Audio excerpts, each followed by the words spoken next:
Bir də çəkməyə başlayanda nəyə hazır olmaq lazımdır deyim. Ən əsas şey kritika.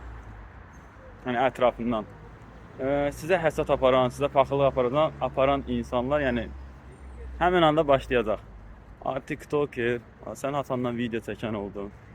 Sənə yaraşmır. Yəni belə şeylər yəni çox olacaq, amma sizi həqiqi çox istəyən, sizi dəstəkləyən adam yəni heç o sözü deməz. Əksinə yəni dəstəkləyəcək.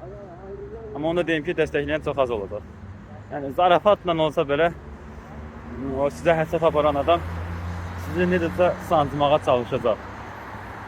Yəni boş şey deyil, zamanla yəni o sancmağa çalışacaq. Mən dərslər keçəcəm. İnşallah orada o haqqda da danışacağam. O psixoloji bir məqamdır. Onun sancmağı sizin gözünüzdə bilirsiniz necə? Yəni belə bir acizlik kimi görsünəcək. Və onların sözləri sizə təsir etməyəcək. Takip etmeyi unutmayın. İnşallah ki 3 gün takipçidən sonra həmin o dərslər başlayacaq. Selamun Aleyküm.